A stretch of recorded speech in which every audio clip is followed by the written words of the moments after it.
Okay. Kalau tak ada, kita akan mulakan kelas hari ini lah. Right. Boleh dengar tak? Are you clear? I'm not using my headset today. Yes, Prof. Okay. All right. So, but I have it in front of me, so it's kind of capturing my voice. By the way. Okay. So our lecture today is I'm going to start with one of the demographic processes.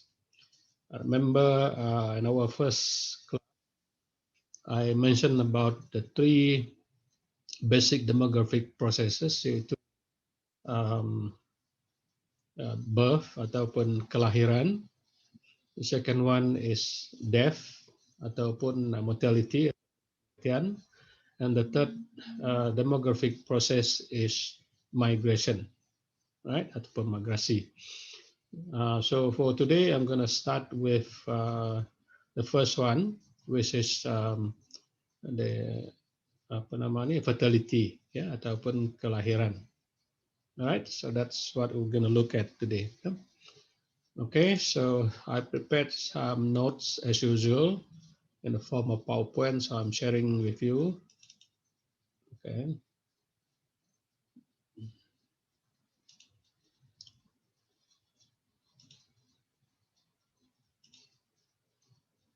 Okay, boleh nampak ni?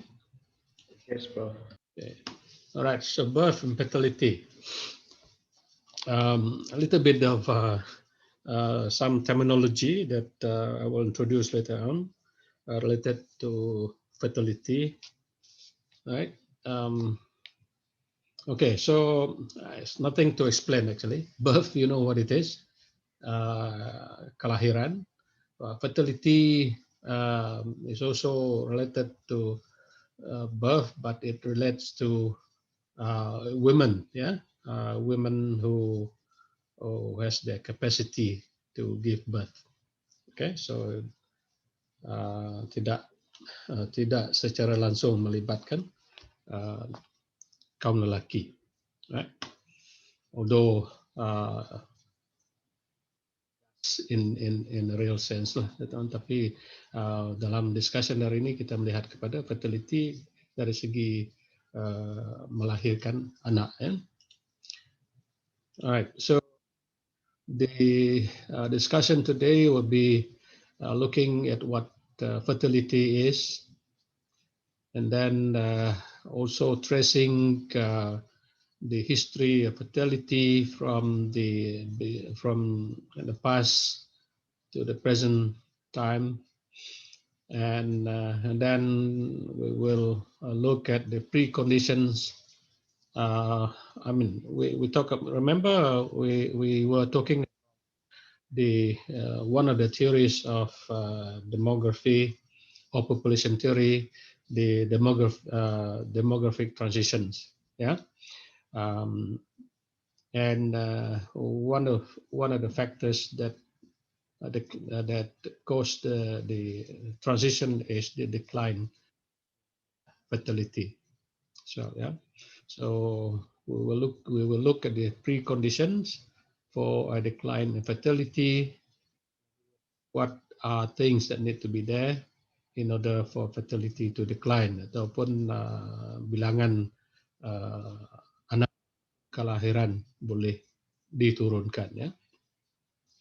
And then some of the changes that must take place, and then we'll go into motivations for lowering ataupun untuk menurunkan kadar fertility ataupun kelahiran. And last but not least, another very important component of today's lecture is on how we measure fertility and also changes in fertility. So those are the things that I'm going to discuss with you this morning. Yeah? Okay, so some definitions, yeah, of fertility. So fertility can be, in a simple term, can be seen as a production of live birth. Dan kadang-kadang ini dikenali sebagai natality, natality, from the word natal. So production of live birth. So in other words, it doesn't include or it exclude stillbirth. Ya, stillbirth maknanya yang kematian bayi atau fetus, ya, in the womb before delivery. Okay, and then another simple way of defining fertility is the ability to conceive children or the young ones, ya, ability to conceive children, to have children, untuk melahirkan anak. Um, Another conceive mean apa nama ni, mengandung lah, ya, and so it's referring to the ability to conceive as well as to have children, of course. Yeah.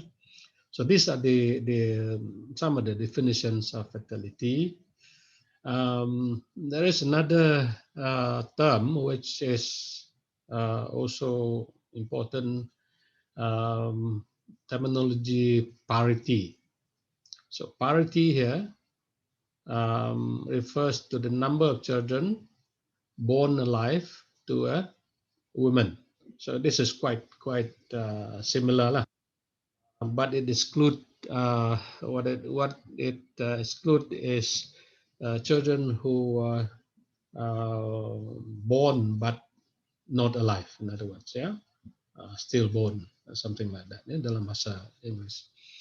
So parity refers to number of children born alive to a woman. Jadi the denominator sini ataupun faktor penting adalah wanita lah ataupun woman. Ya. And then another term adalah gravidity. Gravidity ini merujuk kepada the number of pregnancies. So this is slightly different. Yeah? Gravidity refers to the number of pregnancies a woman has had, pernah ada, whether or not they produce live birth. Jadi what it means is um, the number of live birth too does not necessarily equals to the number of pregnancies. Kerana apa? Kerana some women may have failed pregnancies. Yeah, setelah pregnant for maybe for about 2-3 months and then they lost the baby, yeah, ataupun fetus inside the womb and so on. Okay, so gravidity refers to number of pregnancies, ya, berapa kali pregnant. While as the parity here is the number of children who are born alive. So there is a relationship between gravidity dengan parity. So kalau kita lihat di sini, gravidity in terms of number of pregnancies will always be greater than the number of parity, right? Because it's either equal or parity ini is either equals to the number of gravity ataupun equal to gravidity, ataupun kurang daripada kadar gravidity. That's what I'm saying, yeah. All right, so just to be familiar with some of these terms, yeah. Okay, so there is a shift actually. I think that we have seen that earlier on when we talk about the theories of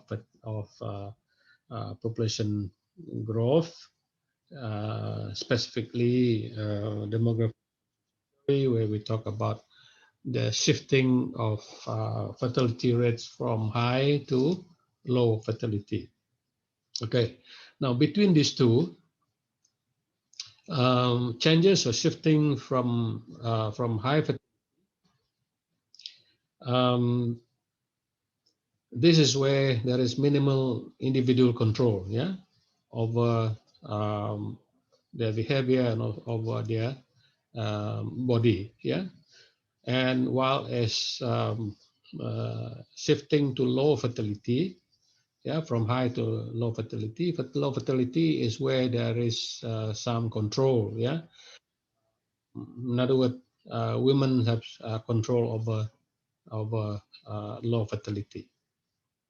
So shifting from high fertility where there is minimal individual control to a low fertility where it requires where there was or there is some kind of control, yeah, practice.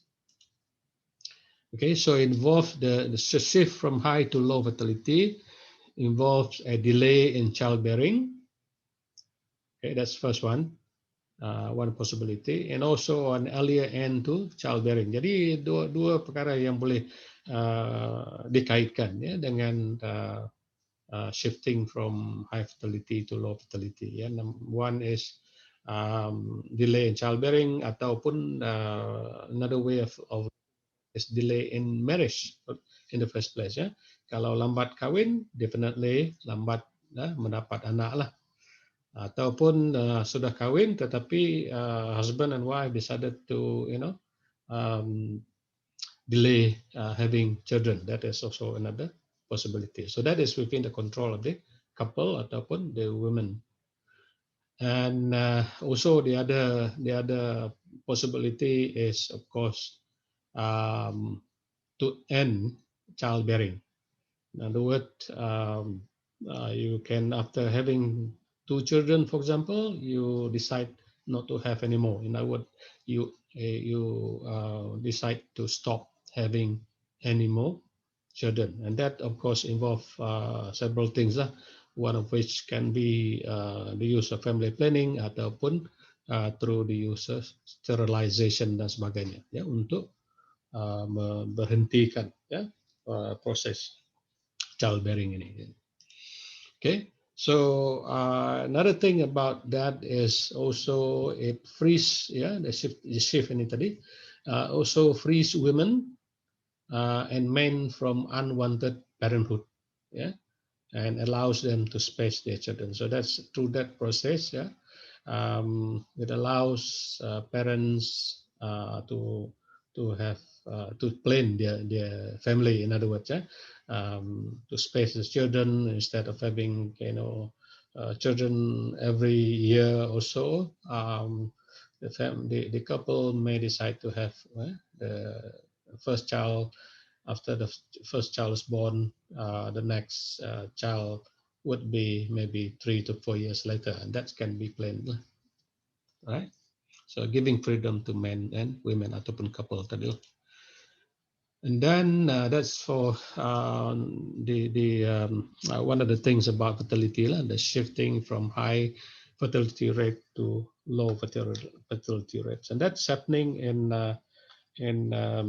most countries in the world. Yeah, some countries have gone through it much earlier, while as in some developing countries it may still be happening or in the process. The other term, which is quite related to fertility, is a term called fecundity. Yeah, fecundity. So what do we mean by fecundity?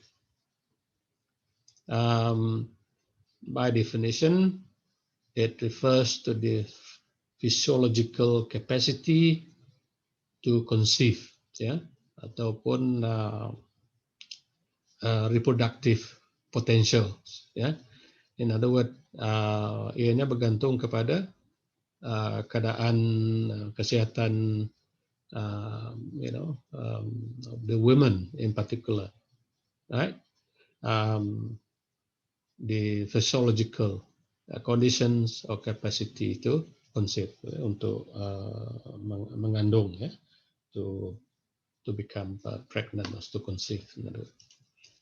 So a fecund person, ya, seorang yang dipanggil sebagai fecund person ini, so they can have children or they can produce children, while as infecund person ataupun sterile person cannot have children, right? So there are cases actually where parents, in the old days, it's difficult to tell, yeah, is it the man or is it the woman who is infecund ataupun tak boleh I mean, the inability to have children, right? Um, so there are some parents or some couples who don't have any children, and so what they do is they decide to adopt children, yeah, and that's not their natural through the apa namanya, bukan anak kandung sendiri lah maksudnya. So, but that is the things lah, ya. Memang ada manusia yang mempunyai keadaan tersebut lah, yang who are sterile. Tapi in the modern day, a couple can use modern teknik ataupun scientific ataupun medical process untuk menentukan why a person is infected ataupun sterile, right? Determine whether it is the wife ataupun the husband. And normally also there are treatments that are available untuk menyelesaikan masalah tersebut lah, to solve the problem. Yeah.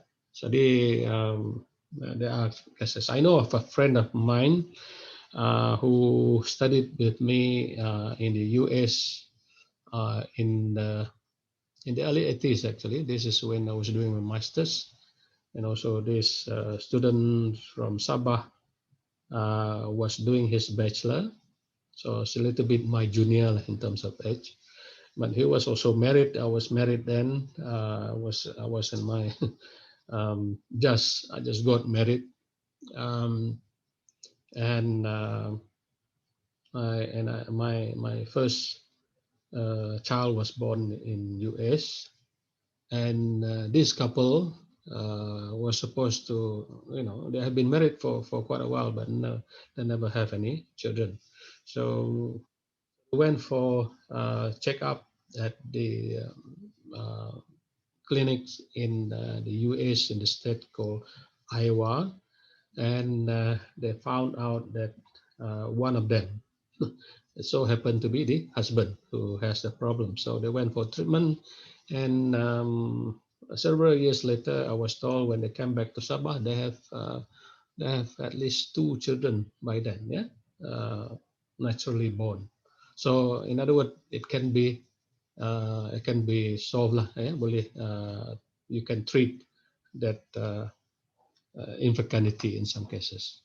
Yeah, tapi in the old days nobody knows about that. Yeah, there's no treatment, no medical facilities available. I'm talking about our place here. Yeah, even in the US also, those are new things as well. Yeah, right. So going back to fecundity today. So another term is called impaired fecundity ataupun subfecundity. Impaired itu ada apa nama tu, masalah sikit lah, ya.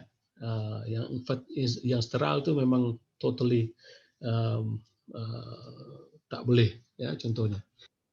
Impaired fecundity refer to term used for couple who have trouble conceiving or carry a baby in utero once conception occurs. Ini berlaku di mana so fetus ataupun the early symptom of fetus ini, baby ini develop in their uterus tetapi tidak dapat kekal di situ. Ya, so gugur lah kata, sometimes we use locally. Yeah. Right. So that is called impaired fecundity. Okay. Conceive but not successful. Tapi yang ini tadi infekan ni memang ada masalah tu lah. So it's quite related to this maybe, but this is slightly better. Can be done through injection hormone dan sebagainya. Okay, so couples have tried unsuccessfully for at least 12 months, for example, or 1 year to conceive a child, are usually called infertile. Ya, itu dari segi definisi oleh physician ataupun oleh doktor. So if you have tried for 12 months and you're not successful to conceive a child, you can be considered as infertile. Ya, ataupun that term applies to you, for example. Right. For example, the 2002, this is all data that I'm quoting here. 2002 National Survey of Family Growth, in the US showed that 7% of American couples, 7%, where the wife was aged between 15 to 44, that's the age of reproductive age lah.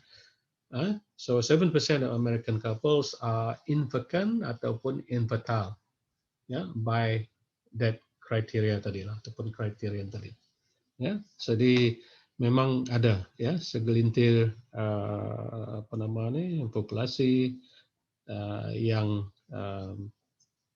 akan jadi infertile ataupun infecund tadi. Okay, any question?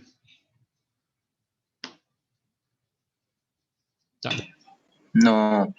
Not relevant for you now, soon to be lah.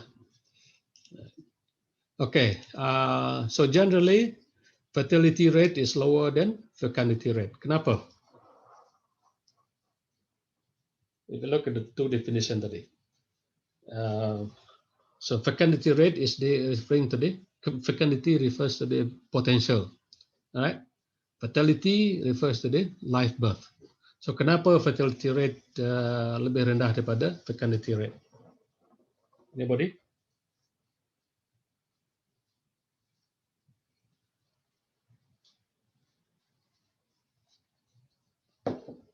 Okay, I'll tell you. Alright, so fecundity itu potential. In other words, potential mungkin 100%, right? Very healthy with the, with the body and so on, physically okay, physiologically okay, right? So there's 100% potential. Tetapi dari segi fertility, itu the live birth ini tadi, ianya merujuk kepada yang sebenarnya, yang dilahirkan. So many factors lah. One of the factors could be something to do with the reaction of the body ataupun parts of the body to during conception ataupun masa mengandung dan sebagainya. That is a possibility. The other is decision made by the couple, for example. So contohnya kalau ikut if you live it naturally and you don't control, for example, from the age of 15 to 44, berapa tahun anybody has a where's my calculator? Saya nak tunjukkan the potential, let's say 44 to let's say 15 lah, during the period of almost 30 years, there is a potential of to have 15 or more or even more children. Mengambil kira bahawa if it is every 1.5 year ada seorang dilahirkan, seorang anak lahirkan, and assuming that every child that is conceived is born alive and all that kan. So there is potential of having 15, 16 children, and I know of family in a place lah that I know, a big family, ini orang dulu lah, where the number of children sampai 13, 14, 15 orang, but you don't see that now. Why? Because it involves control now, decision now to have less number of children. So what I'm saying here, maybe dari segi fecundity, potensialnya mungkin sampai 15 orang, potential to have number of children lah. But in actual fact, because of decisions made and also because of some other things lah, sebab-sebab lain yang menyebabkan kadar fertility itu adalah rendah, daripada fecundity tadi, less than 15, for example, normally 3, 4 or 5. Okay, decisions made by the family for untuk cuma ada anak setakat itu saja, ya, for some reasons, mungkin because of socio-economic reasons or health reasons and so on and so forth. Okay, so that is the reason why fertility rate is always lower than the fecundity rate. Okay, so the one is the state of women's health I've mentioned, motivation, yeah, and chances. In other words, this involve, for example, women who are employed ataupun bekerja, contohnya, most likely to have less children lah, and also the motivation to have children or not to have children. Career women, that has been shown from empirical evidence that women who are employed ataupun mempunyai pekerjaan, ada yang tak kahwin langsung dan ada juga yang kahwin tetapi at the later age ataupun late marriage lah. So when you, for example, definitely that will lower the fertility rate for the women because the first few years of apa nama reproductive age tu is gone already, yeah, to the later years. And then, of course, awareness of family quality rather than quantity. So it has to do with development of a country. So as a country develop, um, and also women's are given opportunities ataupun pergi sekolah, get education, and become more aware of having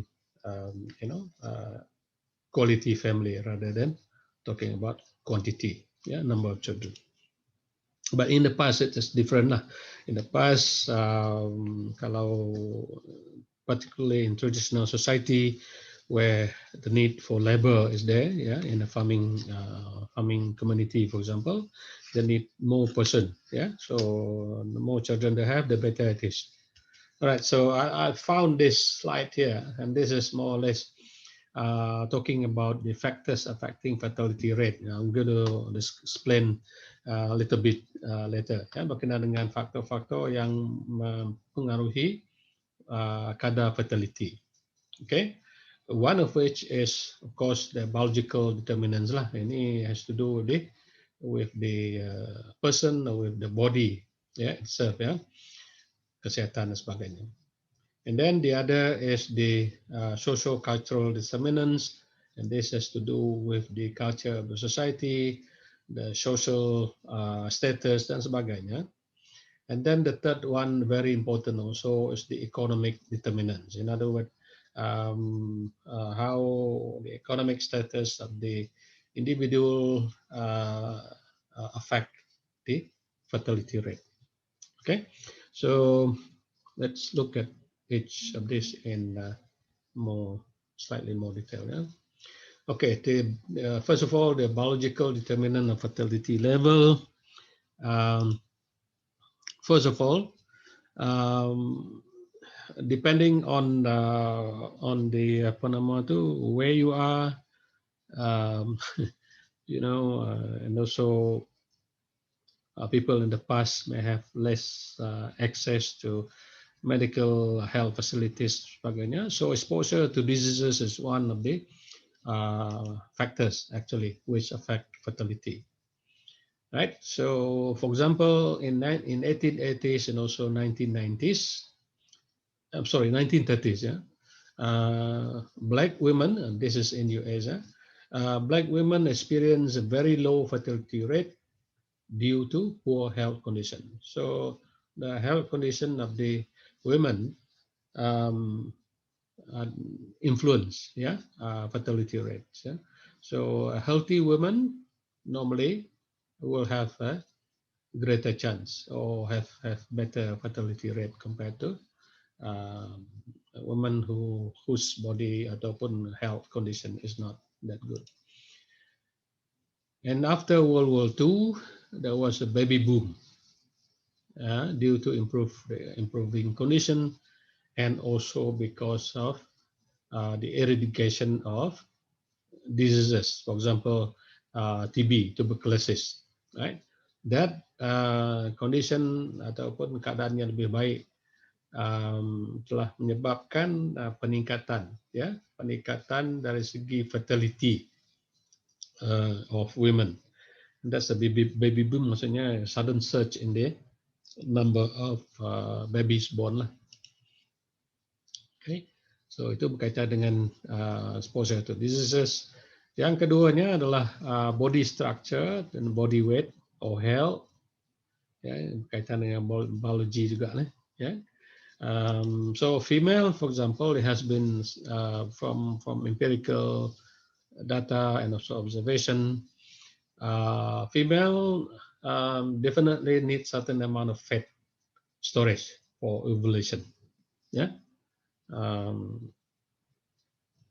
Right. So you need that certain amount of fat in the body. Yeah. For ovulation. Yeah.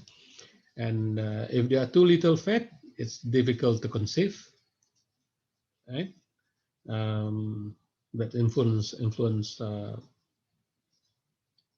the conceive, and also later puberty. So in other words, for people who lightweight, if you will, yeah, have little fat, you know, may have problem, yeah. So they reach puberty and later age, yeah, until critical weight is achieved, right? So you can see the difference.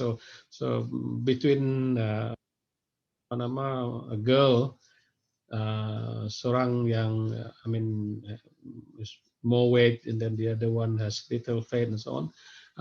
So the one with slightly more fat storage are likely to ovulate earlier than the one who are a little bit thinner.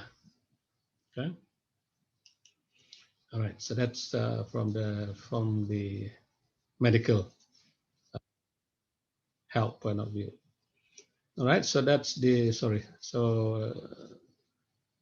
exposure to disease, yeah, the health conditions, and also body structure, body weight, and the overall health conditions of the person influence fertility rate.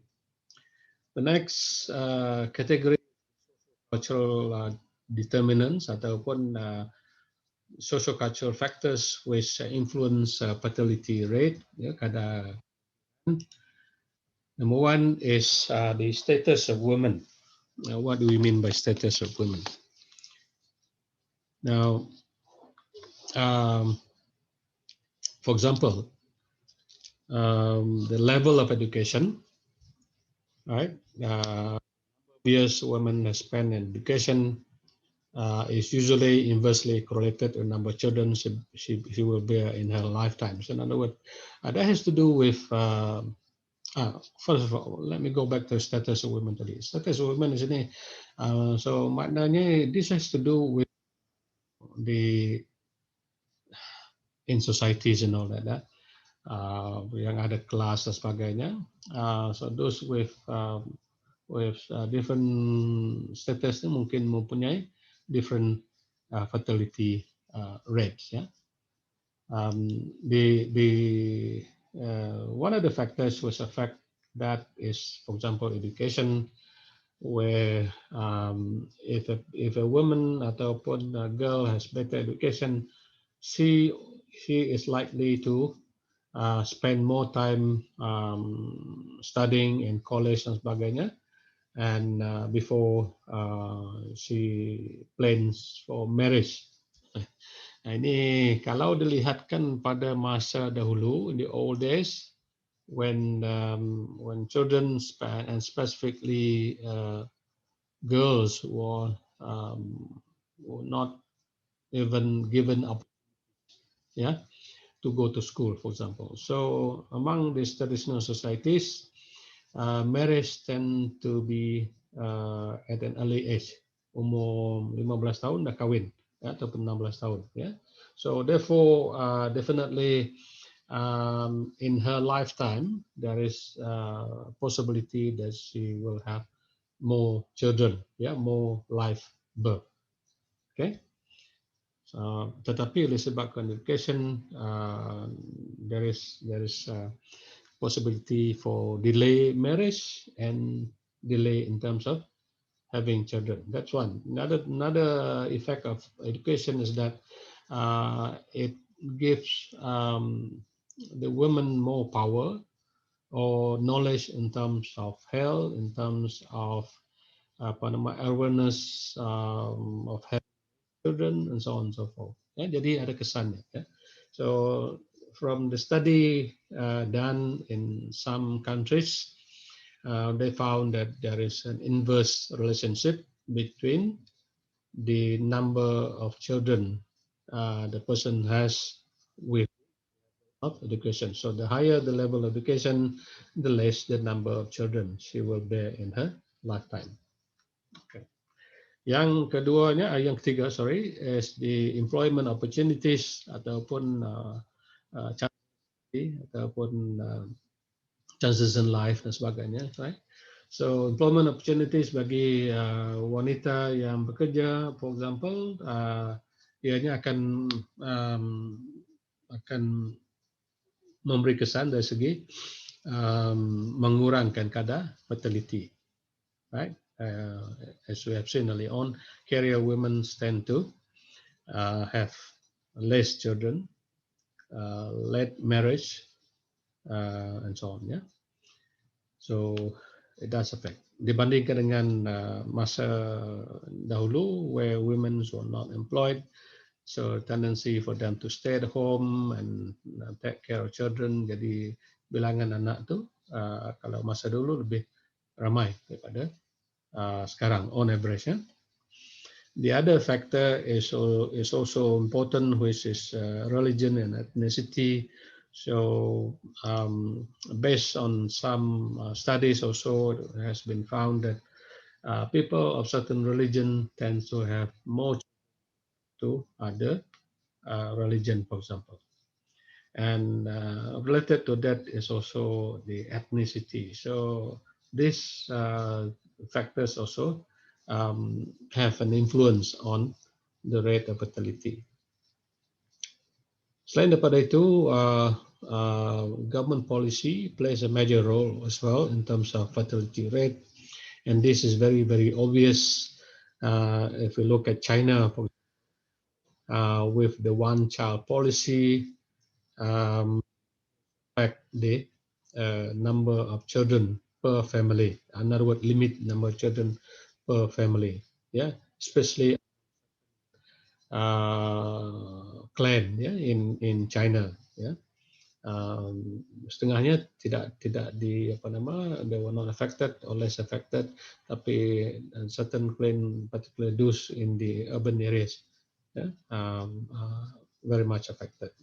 Jadi definitely that influence fertility and also fertility, but in terms of the number of male child born compared to female child born.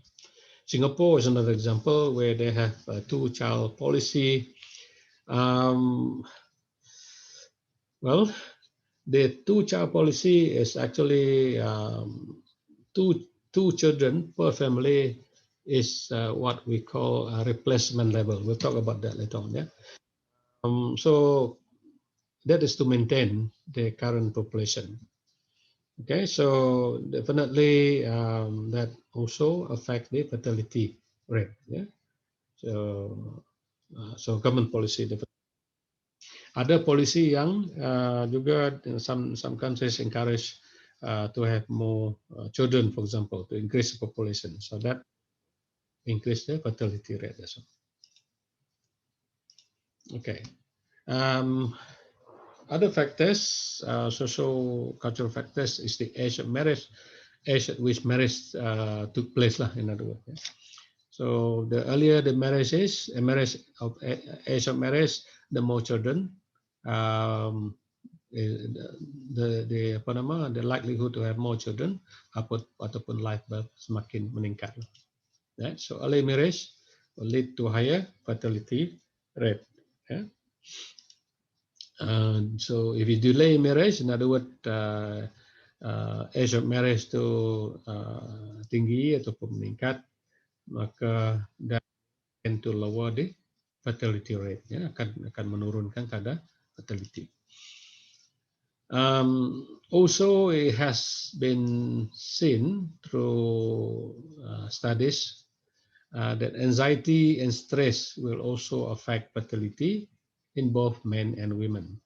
So people who have high level of anxiety, who have gone through a lot of stress and all that, will definitely have a lower rate of fertility compared to those couples who are less who have less level of anxiety, less stress and all that, happy family and sebagainya, who are likely to have uh, better fertility rate.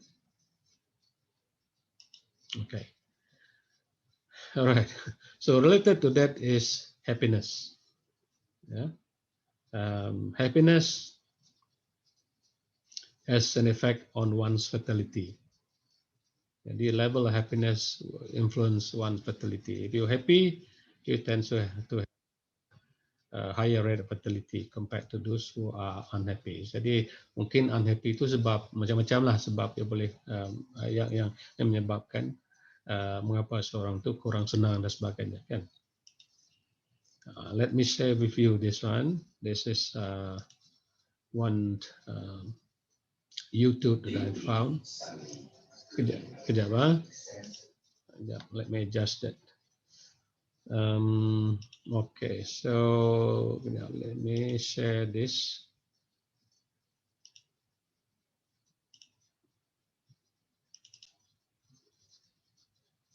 Information, not by reading a book, but... So this is the... Hi, welcome to Fertility. Today we're talking about 9 lifestyle factors that influence fertility. Can you hear?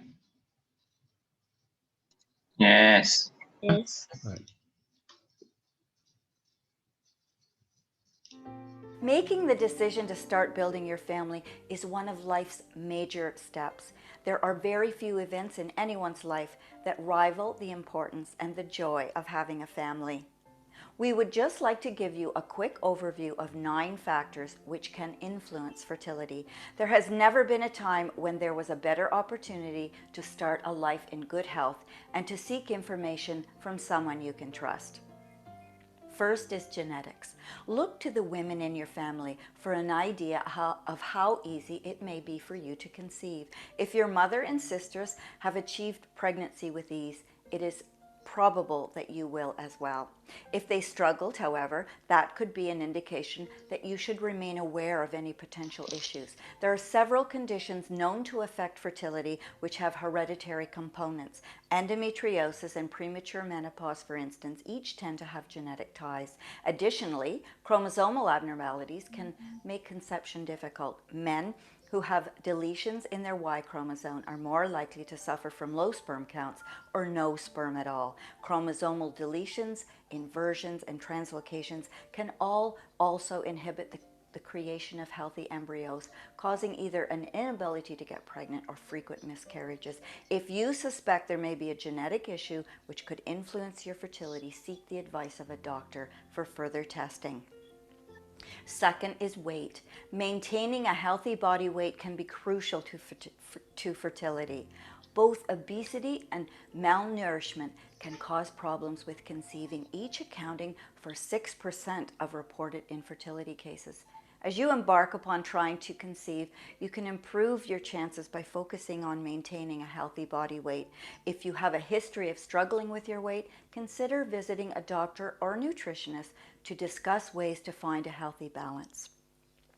Number 3 is age, particularly for females. Fertility can be directly linked to age. Delaying conception too long can mean it can take you longer to achieve pregnancy.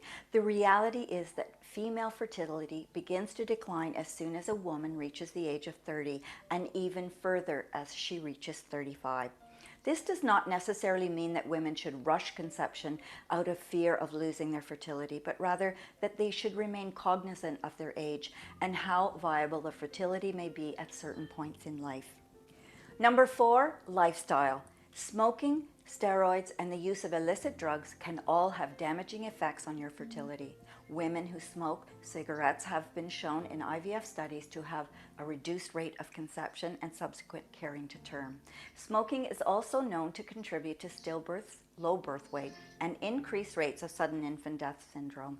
Marijuana use has been shown to increase feminine hormones in men, contributing to reduced fertility and abnormally shaped sperm. Cocaine is also destructive to sperm development, and steroids inhibit sperm production altogether. There are mixed reviews regarding the effects of alcohol and caffeine on fertility, making it best to limit the use of these substances while trying to conceive. Once you make the decision to have a baby, focus on making some healthy lifestyle changes in order to best aid conception and contribute to a healthier pregnancy overall. Number 5 is stress. High stress levels can wreak havoc on hormone levels, leading to enduring effects on your fertility. Many researchers believe that the increased rates of cortisol and epinephrine observed during times of heightened stress could actually be a contributing factor to many causes of infertility. Once you decide you are ready to start building your family, make a concerted effort to remove stress from your life. I know that's not easy. Take a yoga class or get outdoors, anything that helps you to regroup and refocus after a stressful day. Remember that once you are pregnant, your little one will experience everything you do, so finding ways to reduce stress now can lead to a healthier, happier pregnancy later. Number 6 is nutrition. The research resulting from an 8-year nurses' health study observing 18,000 women trying to conceive is the basis for the fertility diet, a book written by Harvard researchers George Chavarro, MD, and Walter Willett, MD. In their book, these men explored the effects of nutrition on fertility. One of the issues they looked at was carbohydrates and the glycemic index, finding that the total number of carbohydrates consumed did not affect fertility, but that women consuming carbohydrates higher in glycemic load were 92% more likely to struggle with conception. Some of the foods these women were consuming more often included cold breakfast cereals, white rice, and potatoes, whereas carbohydrates consumed by the women experiencing less issues included brown rice, pasta, and dark bread. The researchers also discovered higher rates of infertility in women with an increased consumption of trans fat and animal proteins. Consider how healthy and fertility friendly your current diet may be, and think about areas you could make changes in order to improve your chances of conception. Number 7 is exercise. Both too much and too little exercise can inhibit fertility. A weekly routine full of strenuous workouts can pause a woman's menstrual cycle completely. But the nurses' health study points to positive results for more moderate workout routines. Their findings indicate a range of exercise optimal for fertility, dubbed the fertility zone, which consists of around 30 minutes of exercise a day.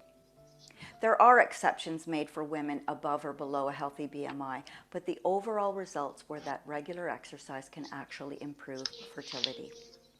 Number 8 is sleep. Getting adequate sleep is essential for optimum hormone production, with sleep levels affecting leptin, estrogen, luteinizing hormones, and follicle-stimulating hormones in women. Often the excitement of building a family can lead to many sleepless nights, but remember that achieving adequate sleep each night will actually improve your chances of achieving pregnancy.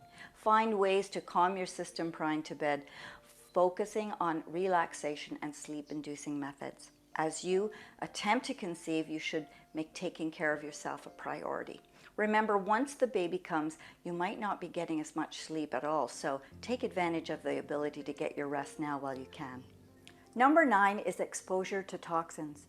There are a variety of chemicals in household products and the environment that can be destructive towards fertility. Certain pesticides have been linked to issues for both males and females, and chemical exposure in the workplace can cause problems as well. Phthalates found in personal care and cleaning products can interfere with actions of normal hormones such as estrogen, and exposure to phthalates is associated with lower sperm concentration and decreased sperm motility. Even products as commonly used as tampons can contain chemicals that could contribute to a difficulty conceiving. In an effort to remain healthier overall, as you strive to achieve pregnancy, pay attention to labels and become educated on the possible harmful substances you may be exposed to on a daily basis. Cleaning up your life now will mean you have less to worry about once your baby arrives. It is our sincere wish that you find fertility informative and helpful as you plan for your new baby. If you've any comments or questions, please post them below. And if you know someone who might benefit from this, please share it. And don't forget to subscribe today to get access to more helpful info about infertility and trying to conceive. Thanks for watching. I'm Monica Healy. Okay. Good advice, yeah. Okay.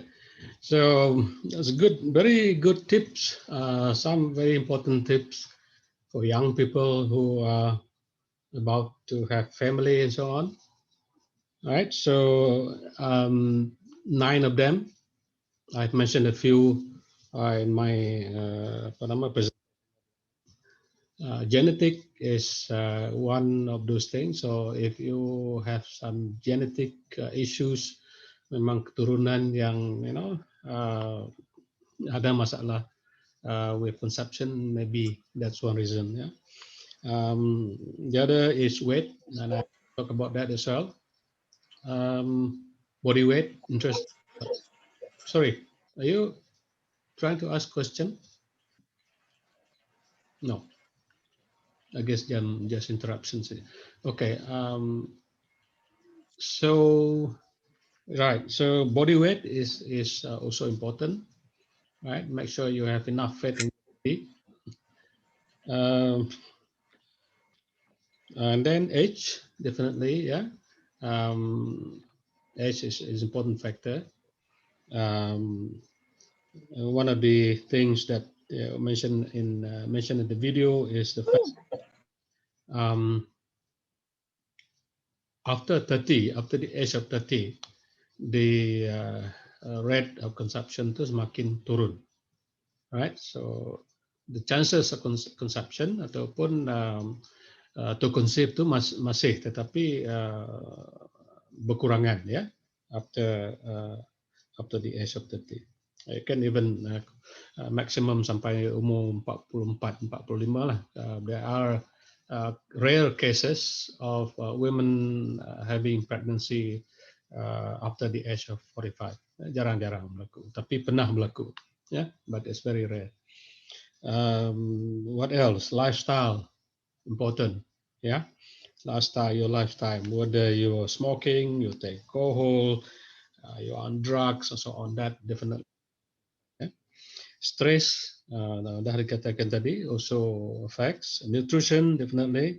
So nutrition is probably has to do with culture as well as economics, yeah, economic factors.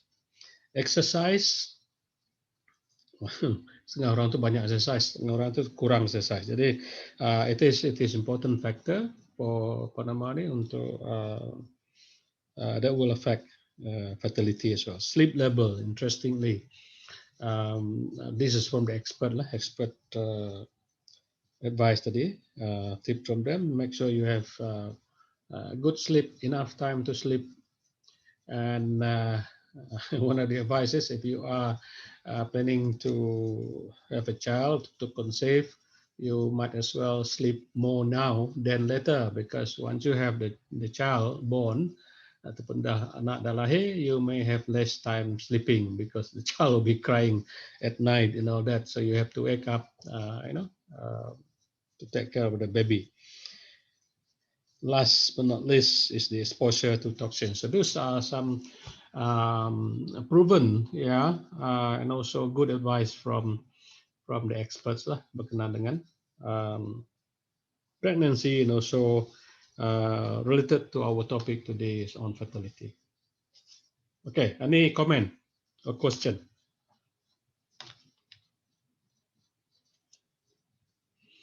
William, what do you think? Good info, Prof. Okay, Ini kena tidur banyak, jangan stres. Okay, good. Yeah, you share that with your future wife, eh? Whoever says later. Sorry, I'm just kidding. Okay, so kalau ada lagi nak komen kah? Okay, kalau tak ada tak apa. Very good tips ya for all of you and also for some practical purpose. Alright, so kalau tak ada saya balik kepada kuliah proper. Now we're talking about our topics. Ya. Okay, so go back to the lecture berkenaan dengan tadi lah. Ya, those are the mostly the social cultural determinants atau factors which influence fertility. Now, let me go to the economic factors that influence fertility. No, the children are often, at least in the past, are often seen as an asset, to the family, right? So they have value, they carries value, and that, in other words, sama ada anak tu seen as, in other words, kalau anak tu merupakan asset kepada family, future investment, in other words, the children, meaning if the children are successful, that also can help the family as well. So in a way, how the family value children also affect fertility lah, right? So the value of children affect fertility in the role, and income level definitely will have an effect on the fertility, right? That can work both ways, yeah. But income definitely, if you have higher income, definitely you can buy better food, better nutrition, and so on. That will improve fertility. And also urbanization, sama ada tinggal di bandar ataupun di luar bandar sebagainya. So, but by the way, urbanization, if you remember our earlier definition kan, when you talk about, did we talk about urbanization? Or maybe in this course, sorry. Yeah, probably in development economics ataupun dalam khusus ini pun kita bincang sikit lah. Yeah. Anyway, it's referring to the proportion of the populations who are living in the urban areas. That's what it is, yeah, in relation to the total population. So there is an inverse relationship between fertility and income level, yeah, income per capita. Right? In other words, as income per capita increase, the level of fertility decrease. Itu ada pelik sikit kan? Tapi benar, ya. And in reality, people who have higher income, they tend to have less children, even though because of the increase in income, they can support more children. Ya, dari segi logiknya lah, ya. Tapi in reality, those who have higher income, they tends to have smaller family and level of fertility, in other words, level of fertility lower. Dan itu ada kaitan dengan faktor lain sebenarnya, ya, not just income. For example, those who have high income are likely to be employed in the first place, kan? Jadi, and also likely to be better educated and so on. So that actually is not so direct, yeah. So you have to also consider the other factors yang berkaitan dengan income tadi kan. Another inverse relationship also found between fertility and urbanization. So the higher the urbanization, the lower the fertility. In other words, people who live in the urban areas tend to have less children, right? So a country with higher rate of urbanization seem to have a lower fertility rate, dibandingkan dengan negara di mana rate of urbanization itu masih rendah. Okay, so ada kaitan, and that also has to do with, I mean, you just cannot just look at urbanization and fertility. It has to do with some other intervening factors. Ya, contohnya, those who live in the urban areas, the kind of work they do is different from apa nama ni, the kind of work in the rural areas. Itu satu. Keduanya, the kind of living space ataupun environment, the cost of living, and that's what I'm saying. In urban areas is much higher, so that also influence decisions as far as having children is concerned. Right? So it's not just because they are in urban and therefore fertility rate lower. No, it is something else that influence that. Ya, yang berkaitan dengan urbanization tadi.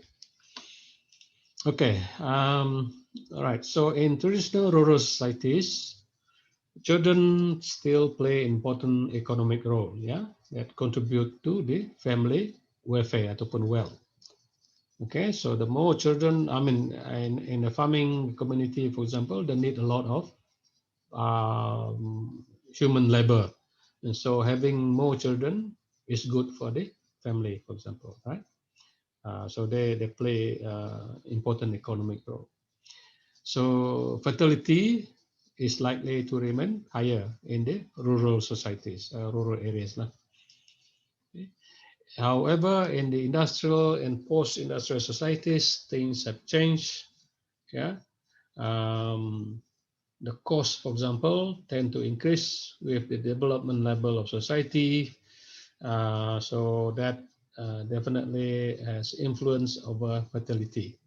Yeah, cost of bringing up children, cost of homes from 1 bedroom to 2 bedroom house and so on. A lot of difference. Yeah, and also there is a decrease. So that is decrease in fertility rate, since parents consider the direct as well as the opportunity cost of bringing ataupun bearing additional children. Yeah, so that's quite true actually. Yeah, jadi di kawasan bandar, if you look at it now, most family have small number of children. Yeah, ada yang 2 saja, ada yang 3, ada yang 1. Some families just have 1 child, yeah, per family. Seldom that you see families in the urban areas having more than 5 children, yeah, per family. So, itu ada kaitan dengan ekonomi, the cost of bringing up. Ya, kalau contohnya decision to have less children because you want to have quality life education for the children and so on. So compared to you have so many children, cost of bearing them also increase. So that is a factor, economic factor that affects fertility rates. Yeah. Okay, I don't know. Let me check on this. This is the YouTube yang saya letakkan. This is regarding the global fertility rates. Let me stop this current. Sorry. Okay, kejap. Saya adjust dulu. That's correct. Setting.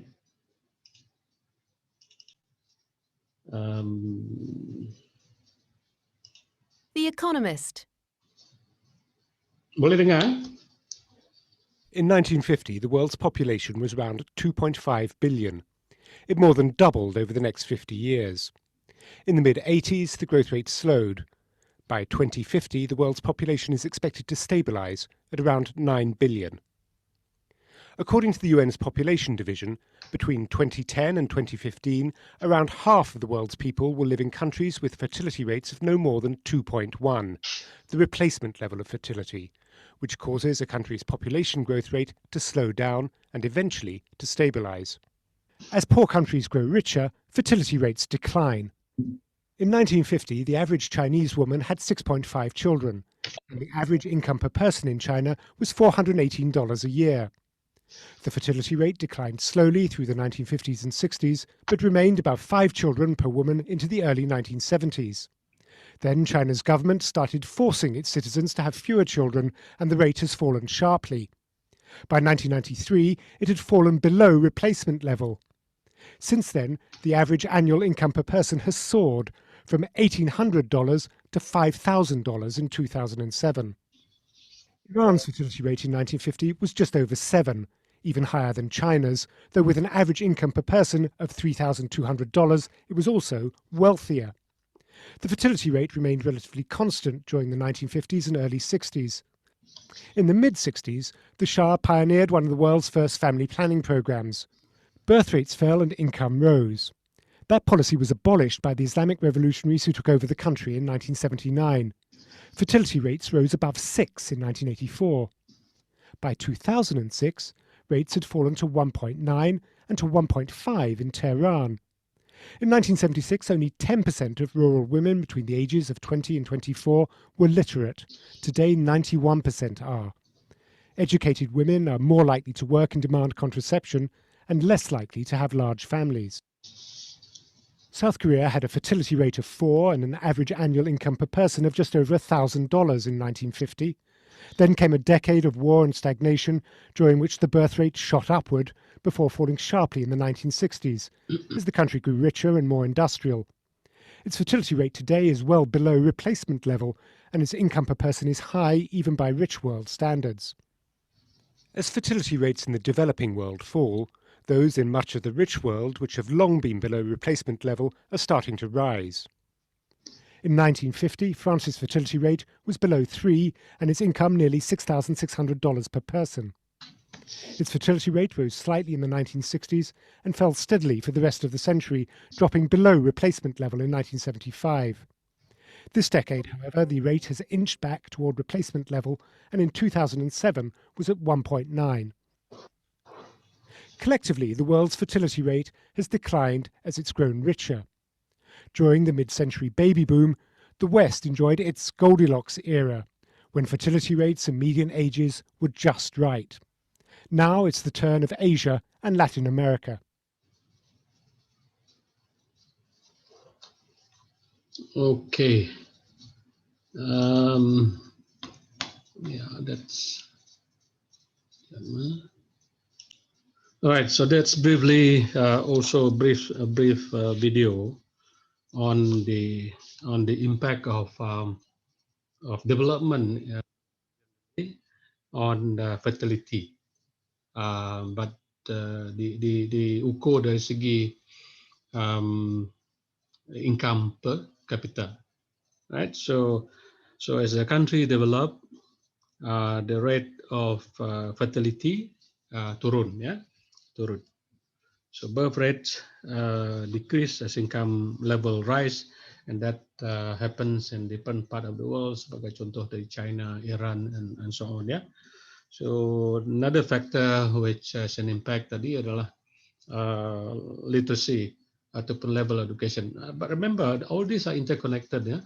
Level education is also influenced by economy. Yeah? In other words, families who are better off, yeah, economically are likely to be able to send their children to school, to colleges, and so on. So that helps in a way to also eventually will help to reduce fertility as well. Right. So another term that was quite new introduced there, although I've mentioned just once before this, yaitu the concept level. Technically, it refers to a level of fertility of 2.1. Ya, adalah to replace the existing generation, you need to have a certain level of fertility. Okay. In a family, you have husband and wife. And in order to replace that 2%, the family will have to have at least 2 children, 2 orang anak. That is the replacement level. So kalau kurang daripada 2 maksudnya what will secara keseluruhannya if the fertility level of a country, for example, falls 0 on average, maka you can expect that the population will decline as a result of that. Yeah, the population of the country or the state will decline because the fertility rate falls below the replacement level tadi, which is 2.1 or 2% per family. Okay, on average. We're talking about average. Nah? Okay, so itu yang some important information that you can gather from the um, short video presentation tadi. Okay, ini komen by the way. Kalau tak ada, saya balik kepada kuliah proper ya. Continue kelas tadi. Okay, that's for global fertility rates. Now, this is examples also of what happened in different society and different countries. Yeah, and this is talking about the case in Mexico and also United States and also Canada, the three major countries in North America. The dotted, the solid black line refers to the fertility rate for Mexico, right? A different age group, age category, and then this is birth per thousand, yeah.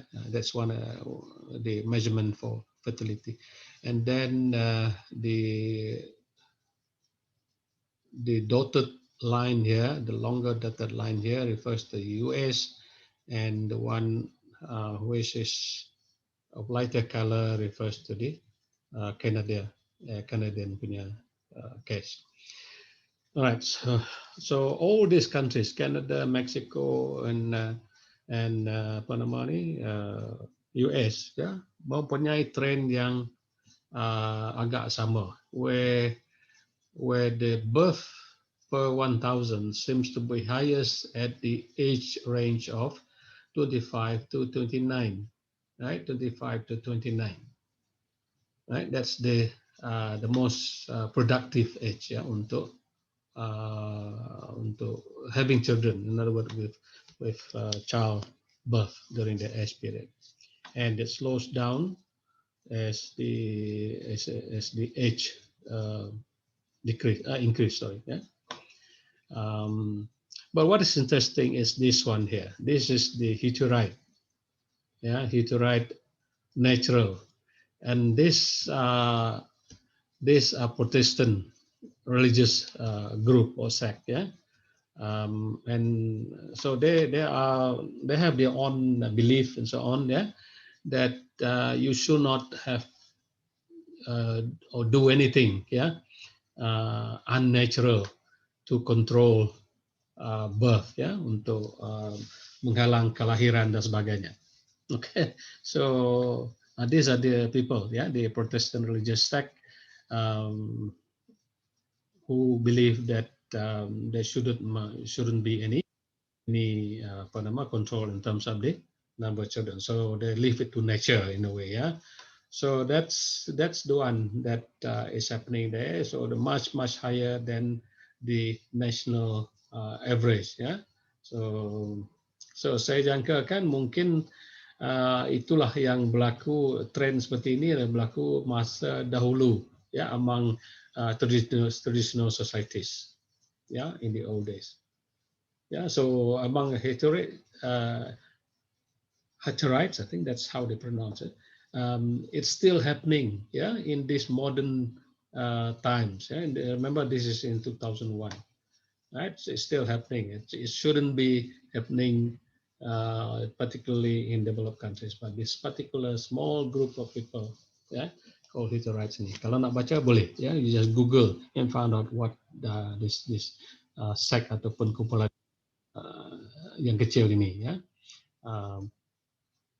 what they do and where they come from. Supposed to be this group was supposed to be dia punya origins come from Europe, yeah, Europe at one time in the past. So they migrated to US and they stay there and they still practice their culture, budaya yang dibawa daripada tempat asal mereka.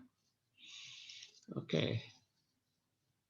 All right. So some of the reasons for high fertility rate. Pertama adalah high level of infant and child mortality. Remember also I talked about this earlier on in the demographic transition model, where in the phase 1, if you still remember, phase 1 ataupun tahap 1, stage 1, where the rate of fertility is very high because of the high rate of infant atau child mortality. So in other words, remember we go back to the definition of fertility tadi, itu merujuk kepada live birth, ya. So live birth doesn't mean that all yang anak yang dilahirkan itu akan hidup ke right? So in the old days, infant and child mortality was very high. So, for example, out of 10 children born, for example, only 5 survive to adulthood, for example, right? So that explains the rate to tinggi to compensate for the infant or child mortality.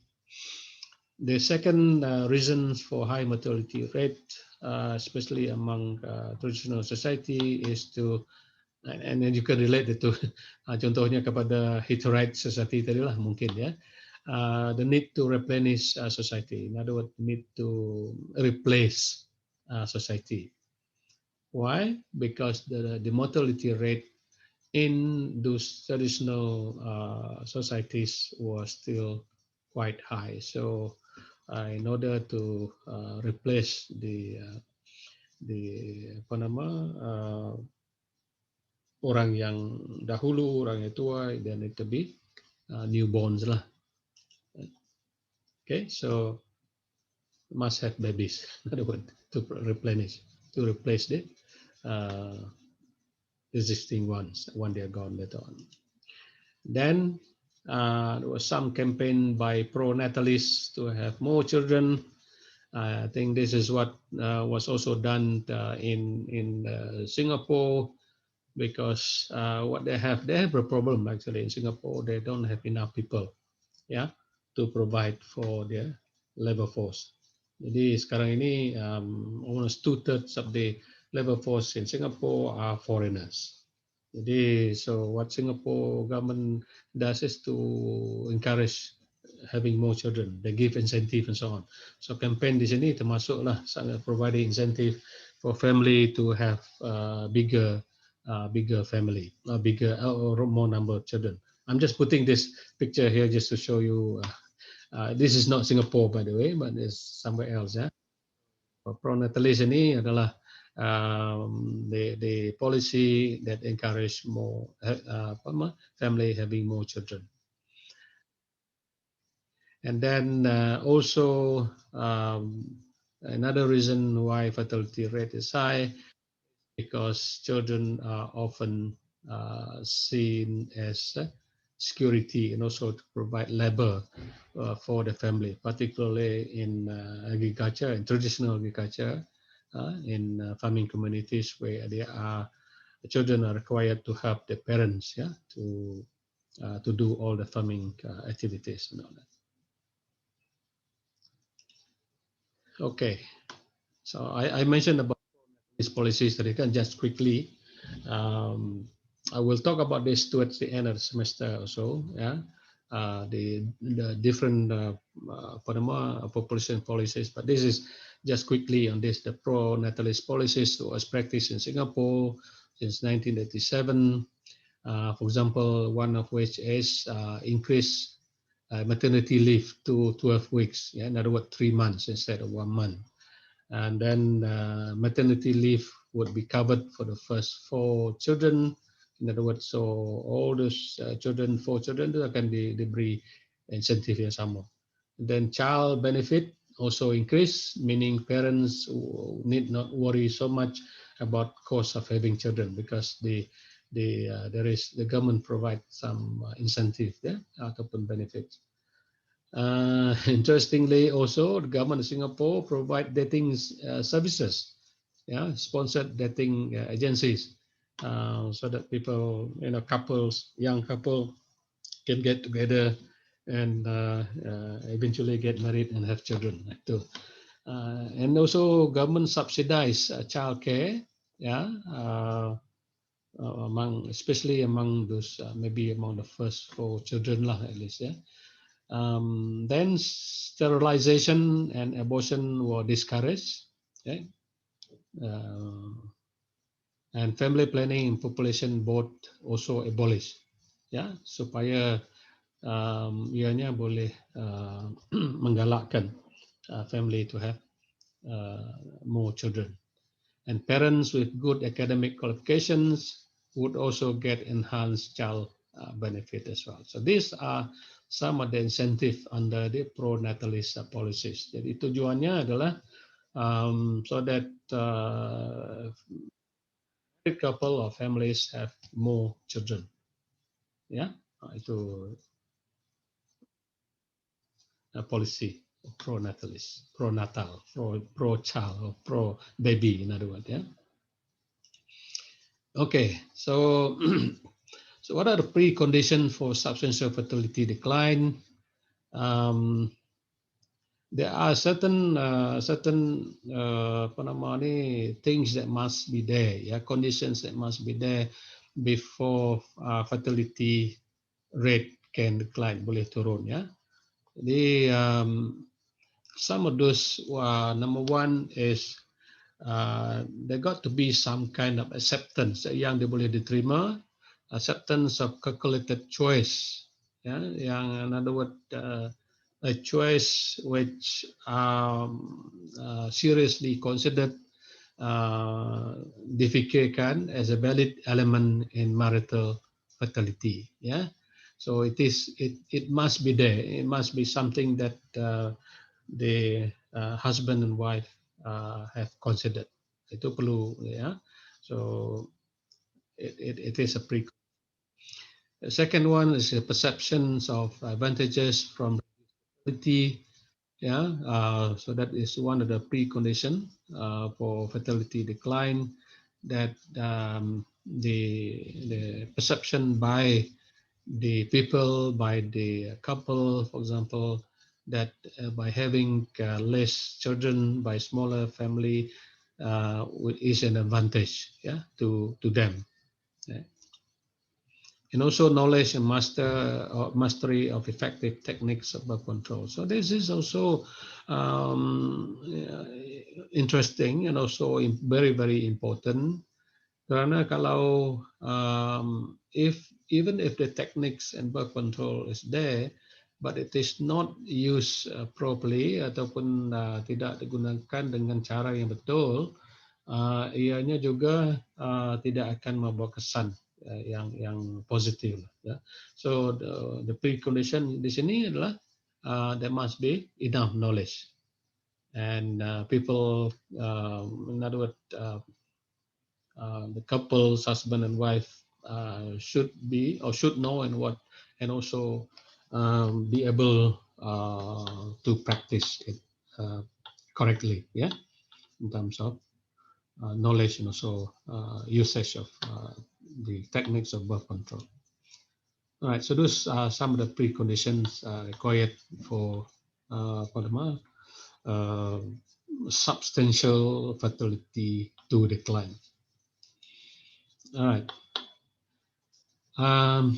I just in this slide here show you that there is some link between demography ataupun demographic link between fertility transition and reproductive health. The link between the demographic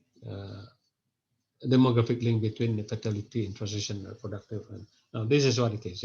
So because people are living longer now, yeah, compared to times in the past, for example.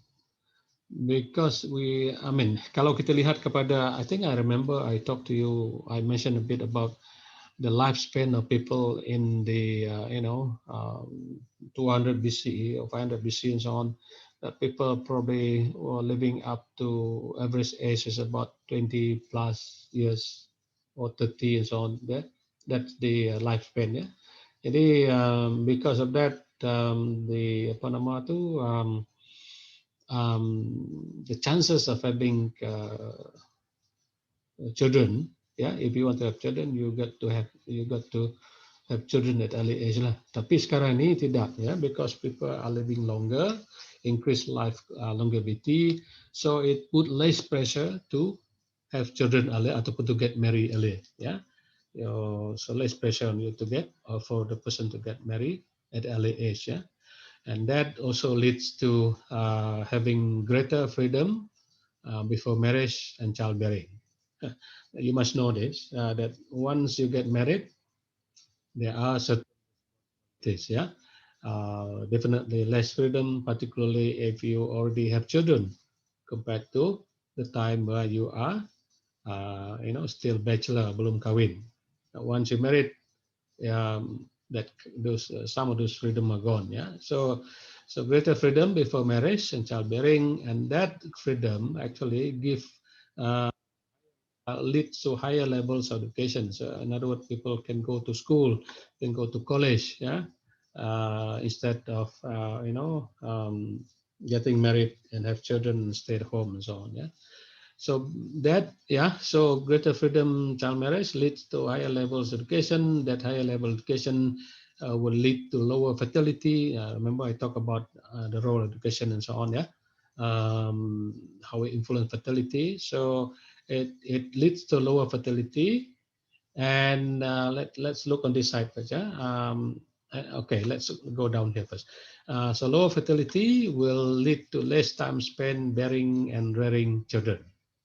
Kalau bandingannya, kalau ada 10 orang anak, all your time is spent just looking after your children, for example.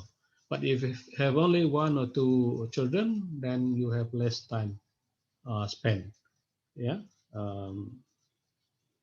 looking after your children. And that also leads to higher levels of reproductive control and improve reproductive health. So overall health of the person is also improved. From this side also, from lower fertility also can lead to greater availability of paid employment, right? So in other words, you have more freedom, you have more time to spend on employment, yeah, get paid, and that increase your apa nama tu income level and so on, yeah. And also that also has also affected by urbanization as well, right? Urbanization also influence that. Urbanization influence higher level education and so on, yeah. Then you go down here, that greater availability of employment leads to increased likelihood of financial independence. Jadi ini penting, ya, because in the past women, because they're not working, so they are not financially independent. So they have to depend on the husband for income, yeah, for money to spend and so on, yeah. Termasuk belanja dapur sekali lah, right? But if you're working woman, you have that level of independence, yeah. You have your own source of money, so you can have you can decide on what you want or how you want to spend that money, right? So that also eventually, sorry, leads to, where's my leading to higher levels of reproductive control, yeah. Reproductive control, you can control that, and also improve your reproductive health as well. But the other things which may also influence that is also the public policy lah, ataupun government policy, which promote gender equity and also reproductive rights and so on. Okay, so you can see the link, yeah, between these factors and also fertility rates ataupun transitions, how we ended up in reproductive health. interesting if you look at this. Yeah, you can make a lot of stories out of this, and give examples and so on to support your argument and so on. Okay, so okay, so this is again, this is on the apa nama tadi berkenaan dengan fertility. Yeah, one of which is one of the factors tadi adalah penggunaan contraception, ya, if you will, ya, a simple term, ya. Jadi kajian yang telah dibuat di US, ya, in US among women on the usage of different types of family planning techniques, ya, by age group. Jadi from here, from 15 to 19, right? Most people in US now do not use contraception, and there no family planning and so on. That's probably because they're not married at that age, yeah. People goes to college and so on, so attending school and so on, yeah. So less emphasis on contraception. Yang ada pun, ya, yang ada yang menggunakan contraceptions are those who are using pill, ya, menggunakan pill among the younger age group. Ya. And then among the 20 to 24, also the most methods adalah menggunakan pill, right? And also among 25 to 29, right? That's the most common. And then among those who are 40 and above, because by this time actually the rate of consumption tu ataupun to be able to conceive tu semakin kurang sebenarnya. So among female, because they don't want, for example, to have any more children, for example, right? So they decide to have another methods of a way to reduce fertility or to stop fertility, for example. Yeah, among female, by at the age 35 to 39, the most common is to have some form of sterilization, yeah, female sterilization, so that there will be no more pregnancy after that. Yeah. Of course, there are also male sterilization, but very relatively small for those who are over 40. In other words, they don't have any more desire to have any more children. They have enough children, so it's all right to have sterilization for male as well. Okay, so that's the kind of trend ataupun patterns of usage of family controls among families in the US, among women and also male.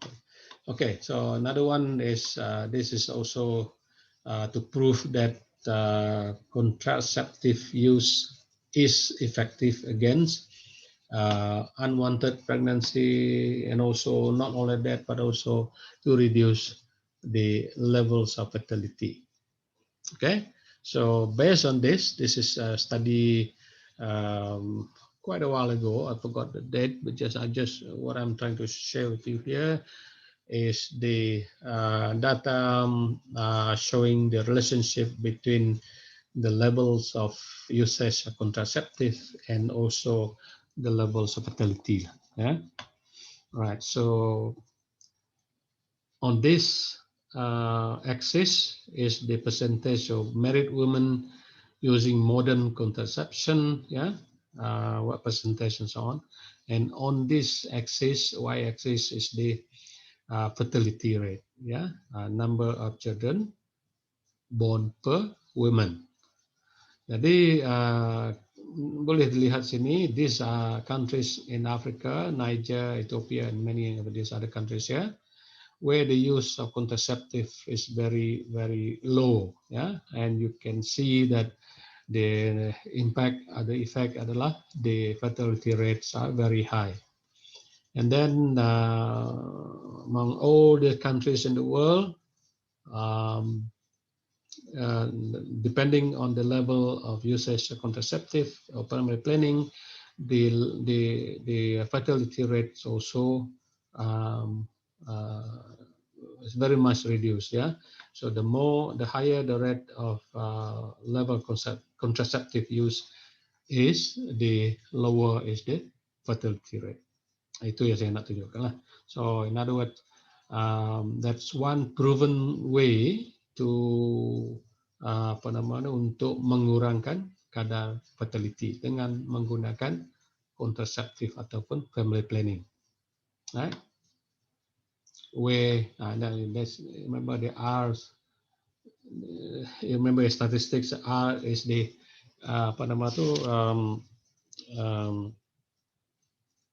correlation coefficient. Sorry, and R square is the coefficients of determinants. Yeah, in other words, the percentage of variability, yeah, infertility, in this case infertility as a result of use of contraceptives. So it's very high, 55%. Yeah, so very high. In other words, very high relationship, yeah, between usage of contraceptive and fertility. Okay. All right, this is to show you in terms of global contraceptive use in the year 2011 in different countries of the world. Yeah, so the blue ones is where the level of usage is more than 70%. Yeah, green is 50% to 70%. And the orange one is 20 to 50%. Jadi kita di Malaysia nampaknya lah in 2011 the usage tu masih kurang, ya, masih kurang. Kalau dibandingkan dengan Indonesia, Indonesia lagi bagus. I don't know whether this betul ke tidak ini. I tend to think that maybe we should be in the green area, but maybe dari segi data tu menunjukkan lain pula, ya. And then, interestingly, this is the one that is in Africa, where the usage is, in most cases, most countries have less than 20%. And that explains why the fertility rate in African countries are still very high. Yeah, still very high. Okay. And then in 2015, and this is where things are getting better. Within a period of 5 years, we could see that Malaysia has jumped from 20% to 50% kepada 50 to 70%. So we have reached that level of 50 to 70% usage among married couples, yeah, among families, yeah, in other words, in Malaysia. Right, but still in South Africa, doesn't change much. Things are still much remains about the same. Okay, so yeah, so this is also another one in terms of global contraception use. Right, you can see from here in America there are differences between region as well. North America more than 70%, South America juga quite high. But in between, the Central American and Caribbean quite low. All right, China. This is interesting. In China alone, among Asian countries in Asia, the usage is 83.4%, and that's explained why the rate of fertility in China now has gone down drastically. Yeah, drastically. Right. Lowest usage is Chad. Chad ni negara sinilah in Africa here, one of the poorest countries in Africa. And in terms of the methods, this is reflected lah di sini. Okay, so kalau ada masa boleh, you can look at this closely, but I'm just sharing this just for general information, yeah, just for general information. Okay. So in terms of usage contraceptive worldwide, Yeah, it has been used by majority of married women in almost all regions of the world, and 64% of married women in 2015 of reproductive age worldwide were using some form of contraception out of family planning. However, the contraceptive use was much lower in the least developed countries, ya, negara yang kurang maju, mainly in Asia, yeah, and some part of, I'm sorry, Africa and some parts of Asia, Middle East. Yeah. So among the other major areas ataupun regions, contraceptive use of family planning was much higher, ranging from 60%, 59% Oceania to 75% in Northern America. That's just to describe the data tadi lah. Okay, so we stop at this slide here, and then we take a break now. Boleh ya? We take a break. We will continue maybe about 5 or minutes or so. I will let you know when we start again. Boleh ya? Boleh. Okay. So let me adjust. In terms of recording, I think I want to split the recording into 2 today.